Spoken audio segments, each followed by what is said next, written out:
Let me make my point. That's a really bad explanation. Well, come on. Because it gives me something I can't test. Listen, I'm the Greek. I'm supposed to be full of sophistry and rhetoric here. Well, you are, but that's true. Okay.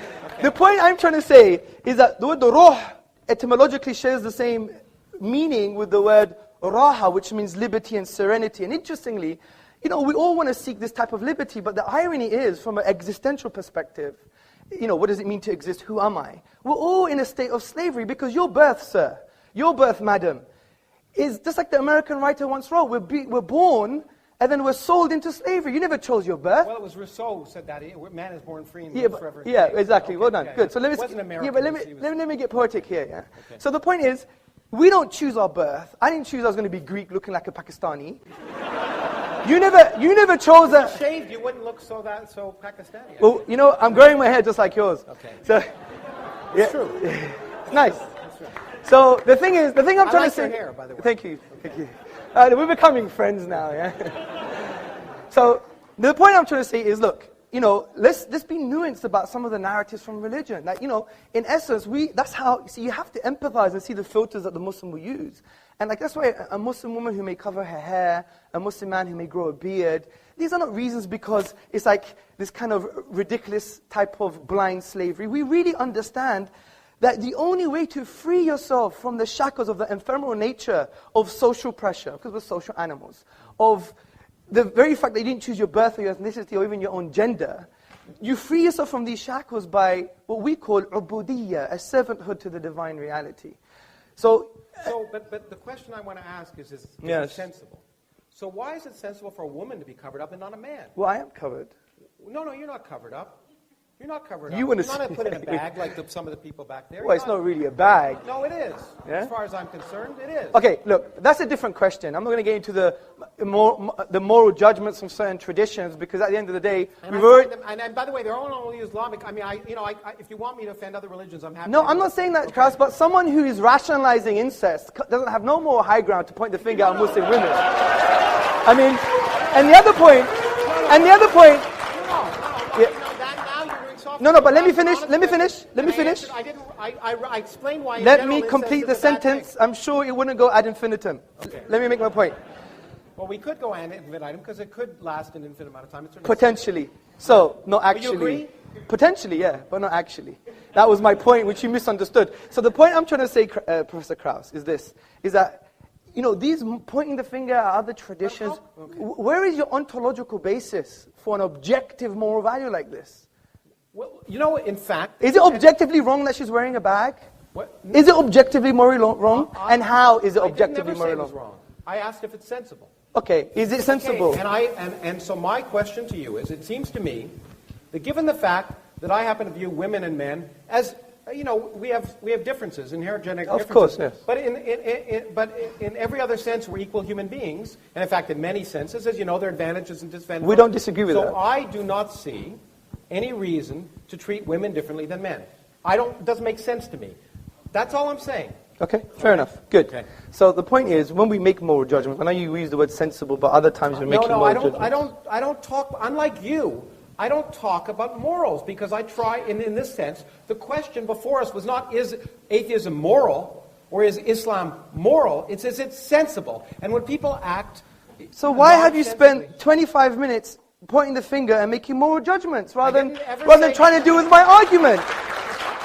I didn't make For example, you thought a moral judgment about your misinterpretation of whether infinity is allowed in physics. I didn't make a moral judgment. I never said that. I made a factual I never said that. I said it makes sense in physics because you need the mathematics to correspond to physical reality. I don't disagree with that. I am saying... So you need the mathematics to correspond to physical reality. Is that what you just said? Yeah, of course you do. According to physics. Physical reality can allow for infinity. According to what, I learned a lot from your book, actually. It was quite interesting. You said, even in your book, I think it was page 81, you said that essentially, there's the maths, and I need to improve my physics to ensure it's in line with the math. And interestingly... No, I need to improve my math to ensure it's in line with reality. Okay, good. So, what is the evidence of experiment? Yes, good. So if my math doesn't agree with the evidence of experiment, then I change my math. And that's why I think, and I don't want to build a straw man, you made a conclusion in your book, you said, this is why you can't have an infinite anything. No. You said that in your your book. Me where I can't have an infinite anything. Yeah, Did I talk about infinite energy density? Let me talk about whether the universe might be infinite? Let me find it for you. And by the way, if I did, I was wrong.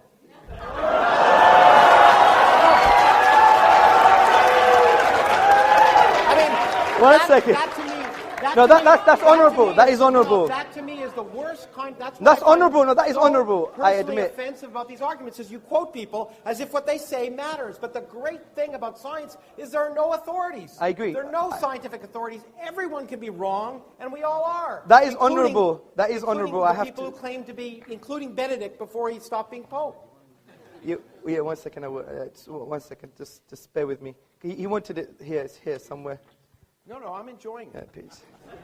No, this is good. This is good. Okay, so here we go. Infinity is not a pleasant quantity, however, at least as far as physicists are concerned, and we try to avoid it whenever possible. Clearly, the energy of empty space, or anything else for that matter, cannot be physically infinite. The energy of anything. No. You said... Sorry.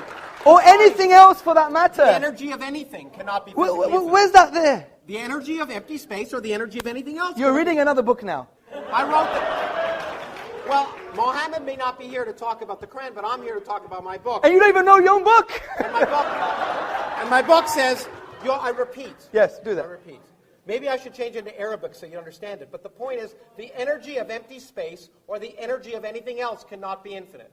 Oh, okay? Okay, That's fair enough. what I said. Okay, good. So really, it's suggestive of my point. No. Sorry. It didn't say space cannot be infinite. Did you get this sign, by the way? It didn't say space. Oh, yeah. It didn't say space cannot be infinite or time cannot be infinite. Good. Because they perfectly well can. Okay, good. But there's another point you made. Wait. The other point is... you're making a big mistake to try and talk... No, I'm not. You'll be happy to show me what you said if I misquote you. Listen, Okay. Professor Krauss, I can only read your words when you say, or anything else for that matter, means or anything else.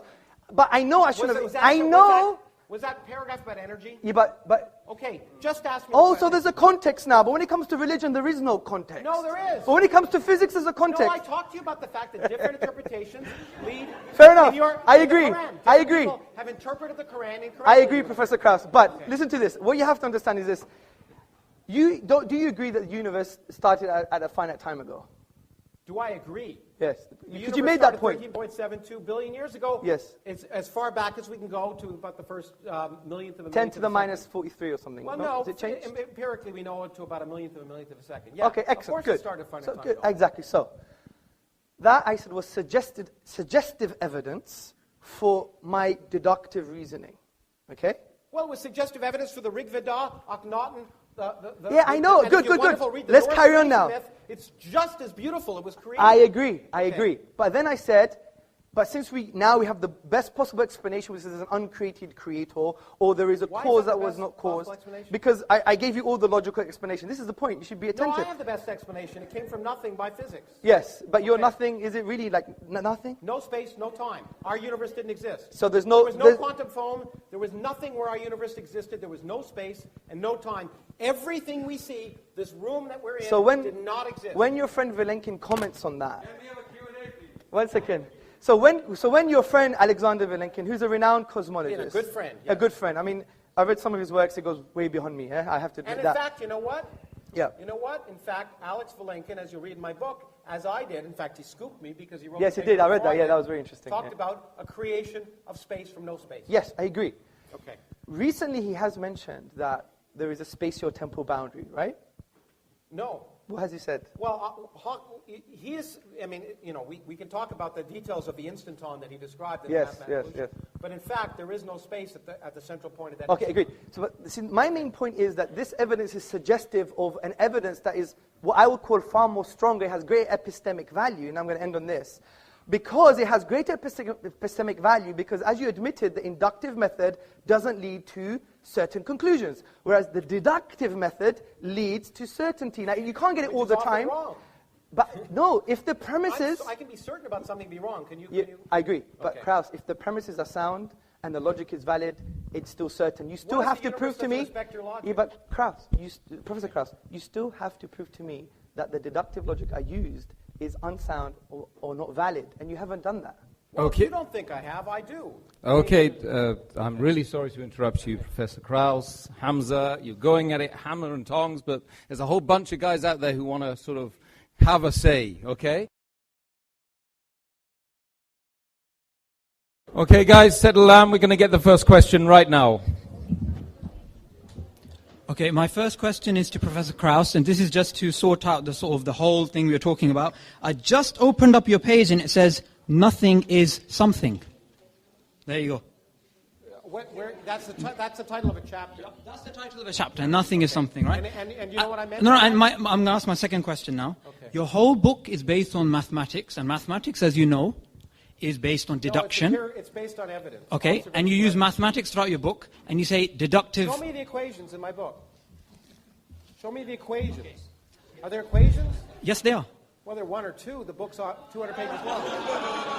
Okay, let me just ask my question. My first question was, you said nothing is something as soon as you open the book. Yeah. Secondly, you said deduction doesn't work, and maths is based upon deduction. I said it may not work. No, you said it in the opening. Deduction doesn't work, and your book is full of mathematics and deduction.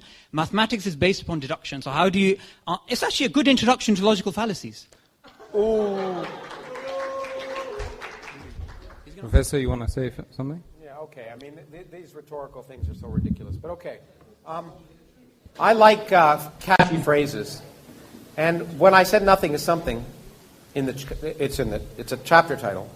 My point, which many philosophers don't understand, and I guess anyway, is that nothing is a physical quantity. It's not a philosophical quantity. It's not an imaginary quantity. Nothing, in physics, is the absence of something.